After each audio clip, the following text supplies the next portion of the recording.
Bom dia, meus queridos, sejam todos sempre muito bem-vindos. Nós encontramos uma palavra no livro de Samuel, segundo Samuel, capítulo 7, que eu gostaria de trazer aqui para conhecimento de todos e para a honra e glória do nosso Senhor e Salvador Jesus, o Cristo de Nazaré. Sucedeu que, habitando o rei Davi em sua própria casa, tendo-lhe o Senhor dado descanso de todos os seus inimigos em redor, disse o rei ao profeta Natã: Olha, eu moro em casa de cedros, e a arca de Deus se acha numa tenda. Disse Natã ao rei: Vai, faze tudo quanto está no teu coração, porque o Senhor é contigo. Porém, naquela mesma noite veio a palavra do Senhor a Natã, dizendo: Vai e dize a meu servo Davi: Assim diz o Senhor: Edificar-me-ás tu casa para a minha habitação? Porque em casa nenhuma habitei desde o dia em que fiz subir os filhos de Israel do Egito até o dia de hoje, mas tenho andado em tenda, em tabernáculo. Em todo lugar em que andei com todos os filhos de Israel, falei acaso alguma palavra com qualquer das suas tribos a quem mandei apacentar o meu povo de Israel, dizendo: Por que não me edificais uma casa de cedro? Agora, pois, assim dirás ao meu servo Davi: Assim diz o Senhor dos Exércitos: Tomei-te da malhada, de detrás das ovelhas, para que fosses príncipe sobre o meu povo, sobre Israel, e fui contigo por onde quer que andaste. Eliminei os teus inimigos diante de ti, e fiz grande o teu nome, como só os grandes têm na terra. Prepararei lugar para o meu povo, para Israel, e o plantarei para que habite no seu lugar e não mais seja perturbado. E jamais os filhos da perversidade o aflijam como dantes. Desde o dia em que mandei houvesse juízes sobre o meu povo de Israel, dar-te-ei. Desde o dia em que mandei houvesse juízes sobre o meu povo de Israel. Dar-te-ei, porém, descanso de todos os teus inimigos. Também o Senhor te fez saber que Ele, o Senhor, te fará casa. Quando teus dias se cumprirem e descansares com teus pais, então farei levantar depois de ti o teu descendente, que procederá de ti, e estabelecerei o seu reino. Este edificará uma casa ao meu nome, e eu estabelecerei para sempre o trono do seu reino. Eu lhe serei por pai, e ele me será por filho. Se vier a transgredir, castigá-lo-ei com vara de homens e com açoites de filhos de homens. Mas a minha misericórdia se não apartará dele, como a retirei de Saul, a quem tirei de diante de ti. Porém a tua casa e o teu reino serão firmados para sempre diante de ti. Teu trono será estabelecido para sempre. Segundo todas estas palavras e conforme toda esta visão, assim falou Natã a Davi. Então entrou o rei Davi na casa do Senhor, ficou perante ele e disse: Quem sou eu, Senhor Deus, e qual é a minha casa, para que me tenhas trazido até aqui? Foi isso ainda pouco aos teus olhos, Senhor Deus, de maneira que também falaste a respeito da casa de teu servo, para tempos distantes, e isto é instrução para todos os homens, ó Senhor Deus. Que mais ainda te poderá dizer Davi, pois tu conheces bem a teu servo, ó Senhor Deus. Por causa da tua palavra e segundo o teu coração, fizeste toda esta grandeza, dando-a a conhecer a teu servo. Portanto, grandíssimo és, ó Senhor Deus, porque não há semelhante a ti e não há outro Deus além de ti, segundo tudo que nós mesmos temos ouvido. Quem há como o teu povo, como Israel, gente única na terra, a quem tu, ó Deus, foste resgatar para ser teu povo e para fazer a ti mesmo um nome e fazer a teu povo estas grandes e tremendas coisas para a tua terra, diante do teu povo, que tu resgataste do Egito, desterrando as nações e seus deuses. Estabeleceste teu povo Israel por teu povo para sempre, e tu, ó Senhor, te fizeste o seu Deus. Agora, pois, ó Senhor Deus, quanto a esta palavra que disseste acerca de teu servo e acerca da sua casa, confirma-a para sempre e faze como falaste. Seja para sempre engrandecido o teu nome e diga-se: o Senhor dos exércitos é Deus sobre Israel, e a casa de Davi, teu servo, será estabelecida diante de ti.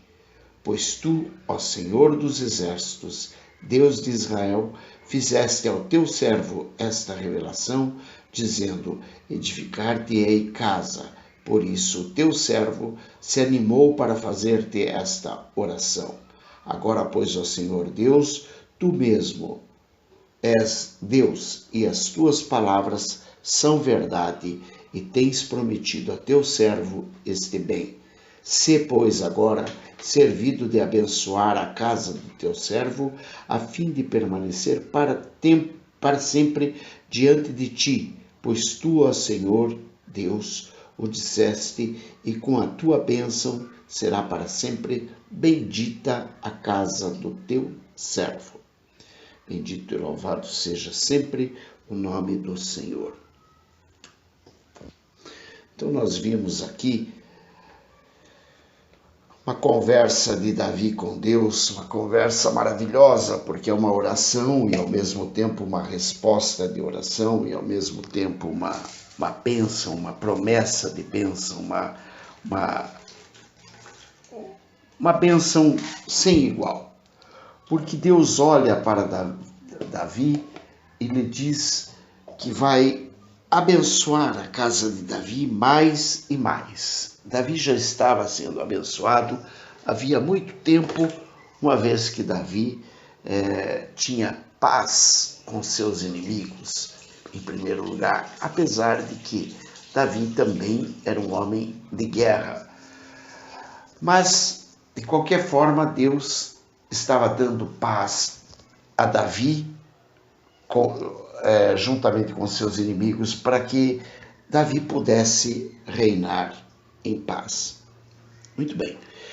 De qualquer forma, Davi teve no seu coração vontade de construir uma casa, um templo, onde pudesse alojar a Arca da Aliança e dessa forma, digamos assim, honrar mais a Deus, uma vez que Davi percebeu que ele morava numa casa boa, uma casa espaçosa, uma casa, como ele diz aqui, de madeira de cedro. Né? Então, quer dizer, ele morava numa casa que, naquela ocasião, era uma casa muito boa, muito bem estabelecida. Essa madeira de cedro era uma madeira muito boa, então, consequentemente, dava à casa de Davi áreas de mansão. Né? Afinal de contas, Davi era um rei, então ele tinha realmente uma casa digna da sua majestade. E ele teve vontade de construir uma casa adequada também a Deus. Mas Deus vem e mostra para ele, através de uma visão que dá a Natã, o profeta Natã, e essa visão mostra a Davi a vida da descendência de Davi. De uma certa forma seria mais ou menos isso. Natã fala para Davi o que acontecerá nos tempos futuros acerca da descendência de Davi.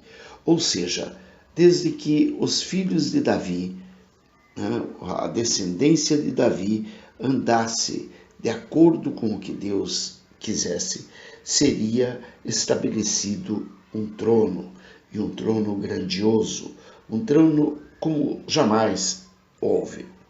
E ainda mais diz o Senhor que ele, quando Davi já tivesse ido, descansado com seus pais, ou seja, morrido, então Deus faria levantar depois dele um descendente que procedesse da linhagem de Davi e dessa forma fosse estabelecido o reino realmente de Davi. Esse filho é que edificaria uma casa ao nome do Senhor e que seria estabelecida para sempre o trono do reino de Davi. Onde Deus ainda ressalta que esse descendente teria a Deus por pai e que Deus o consideraria filho e que se esse descendente viesse a transgredir, ele seria castigado com varas de homens e com açoites de filhos de homens. Então nós vemos aqui uma alusão a Jesus diretamente, porque é lógico que aqui a tradução imediata, né, ou seja, aquilo que vemos imediatamente é que Salomão vem e Salomão acaba reinando no lugar de Davi e acaba tendo um trono bastante bem estabelecido, um trono bastante bem visto por Deus, tanto que Salomão lhe pede sabedoria e Deus dá a ele muito mais do que somente sabedoria. Deus dá a ele muita riqueza, Deus dá a ele conhecimento em excesso e Deus dá a ele a condição, a paz, para que ele pudesse reinar tranquilamente. Mas eu vejo aqui como Deus já se referindo ao próprio Jesus, porque Jesus, sim, em primeiro lugar, vem a separar o mundo antes e depois de Cristo. Ou antes e depois do Messias. Né? Quer dizer, não é antes e depois de Sócrates, antes e depois do carro, antes e depois da invenção da roda. Não. Antes e depois de Cristo, antes e depois do enviado. E com essa denominação, com essa forma de mudar o mundo, Jesus também deixa para a humanidade a sabedoria da teologia cristã. Ou seja, não foi ele quem cria, mas ele deixa para nós todo aquele conhecimento através do qual nós vamos estabelecer a doutrina cristã. A doutrina cristã que Cristo deixou, que não é uma religião, mas que Cristo nos deixa como norma de vida. Cristo nos mostra por onde devemos andar, o que devemos fazer, como devemos nos comportar. Ou seja, Cristo está alicerçando a casa do Deus vivo. Ou seja, Deus está mostrando para mim e para você como que nós devemos nos comportar, uma vez que nós somos templos do Espírito Santo de Deus, uma vez que nós temos a responsabilidade de levar a verdade do Senhor adiante, uma vez que nós temos que levar conosco a arca da aliança. Notem que naquele tempo existiam as necessidades de estola sacerdotal, de urim, de tumim, de inúmeras coisas, assim como da própria arca da aliança e de inúmeras coisas como os holocaustos, como a forma que cada holocausto deveria ser ofertado ao Senhor, e assim por diante.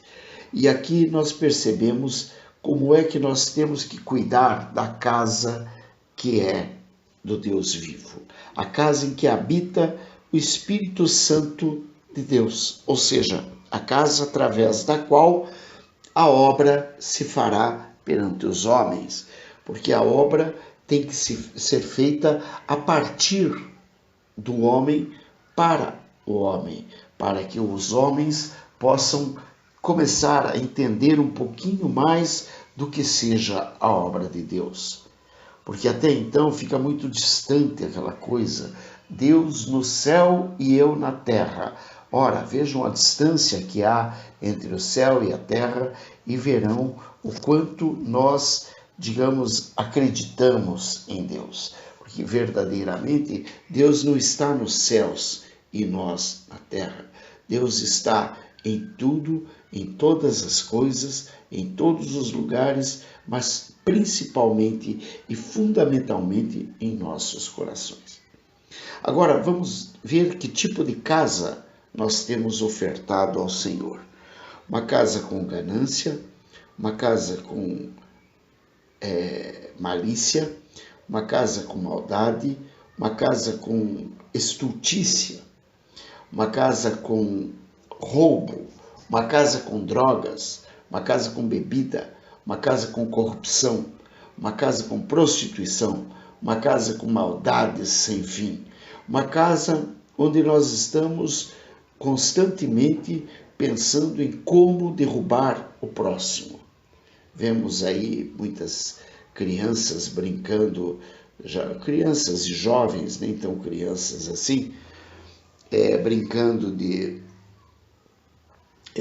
um dá um pulo e dois em volta passam-lhe uma rasteira e ele cai, um já bateu a cabeça e morreu, e assim vai.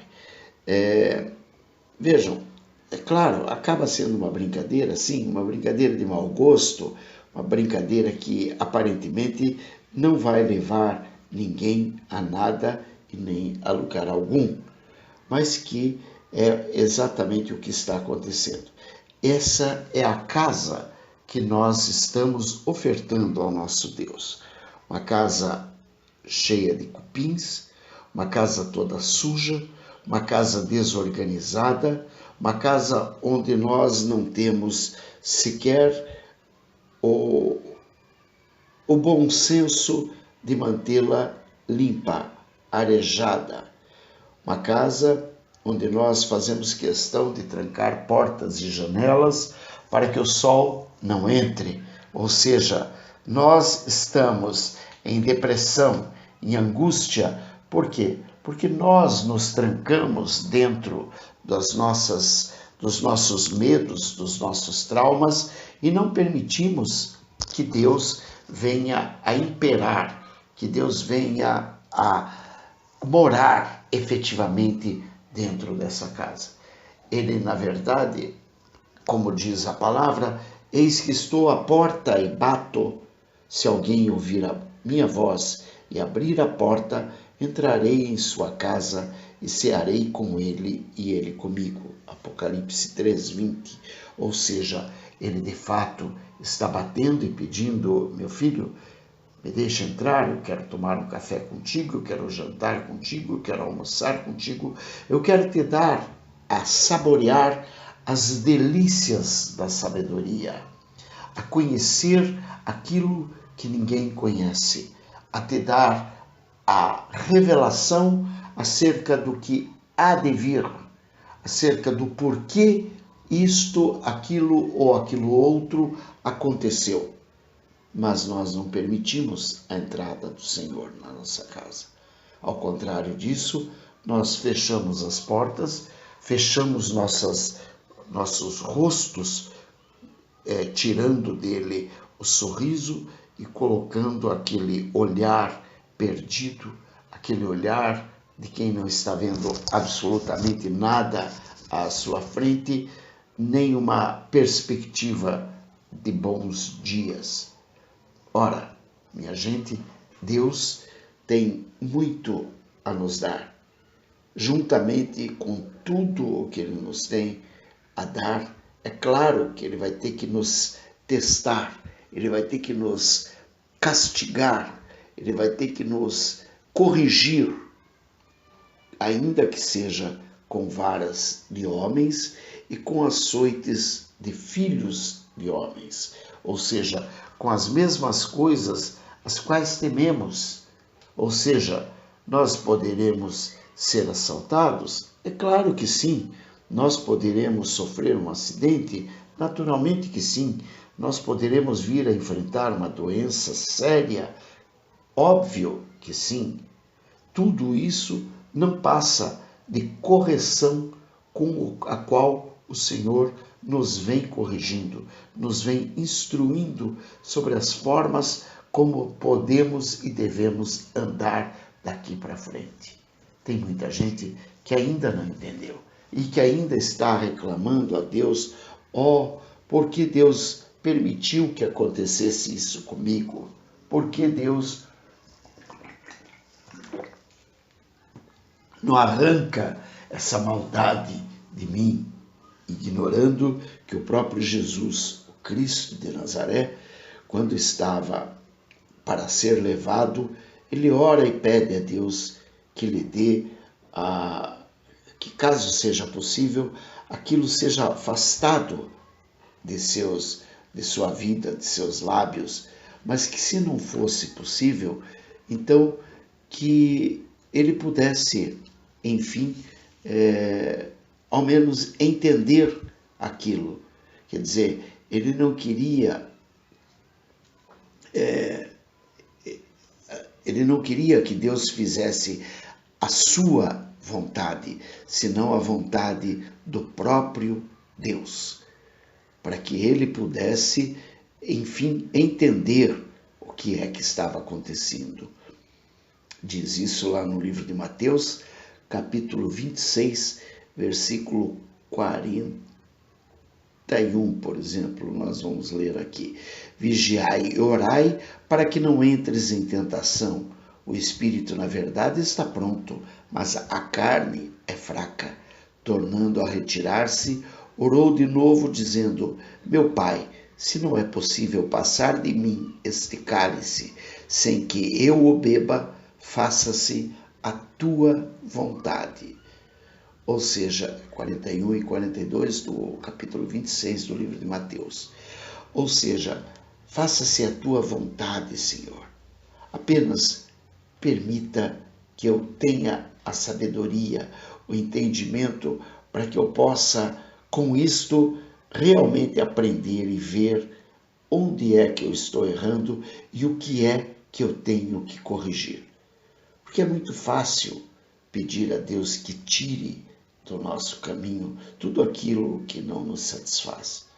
Ora, nós queremos deitar em rede e tomar suco de frutas, e bem no ponto, não pode ter nem mais nem menos açúcar, não pode estar mais nem menos gelado, tem que estar no ponto, bem adequadamente gelado e adequadamente adoçado.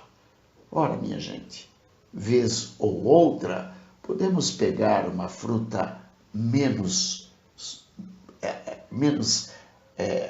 aceitável ao nosso paladar. Por que não? Vez ou outra, podemos pegar um resfriado ou mesmo uma doença mais grave. E com isso, Deus está querendo apenas nos corrigir, apenas mostrar a gente algumas coisas a mais. Então, o que nós devemos fazer? Primeiramente, construir a casa para a morada do Senhor. Adornar essa casa, cuidar dessa casa, mantê-la limpa, arejada, bastante agradável a qualquer um que venha de fora, com um sorriso, ou mesmo com uma face limpa, uma face sem temor e sem que cause temor. Uma face que verdadeiramente seja agradável a quem venha. Para que quando você diga entre, tome um café comigo, a pessoa se sinta à vontade para entrar e tomar um café contigo. Então nós vemos que realmente a nossa obrigação é justamente a de construir uma casa para o Senhor. Porém, não somente por construir a casa, mas para que a aliança de Deus, aquela aliança que Deus fez com Davi, com Moisés, aquela aliança que Deus vem fazendo a todo instante, ela seja renovada conosco também. Afinal de contas, nós é que estamos sendo hoje o templo do Espírito Santo de Deus. Ou seja, nós é que estamos sendo hoje a casa que tem que ser adornada, construída adequadamente para a morada do Espírito Santo de Deus. Que casa quer você apresentar a Deus para a sua morada? Essa é a questão. Dá uma olhadinha na tua casa, dá uma olhadinha no teu coração, dá uma olhadinha nas tuas mãos e veja o que é que você tem feito e como você pode corrigir-se. Veja bem, para que você se corrija, não fique pensando que você tem que se corrigir da noite para o dia. Não, tenha calma. Permita Deus operar na tua vida. Permita que Deus possa trabalhar com o teu coração.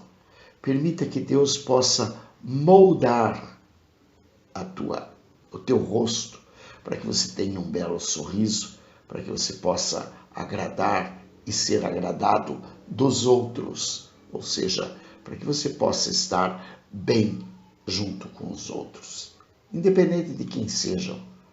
É claro que é mais fácil estar bem junto com os ricos, junto com os sábios, junto com os mestres.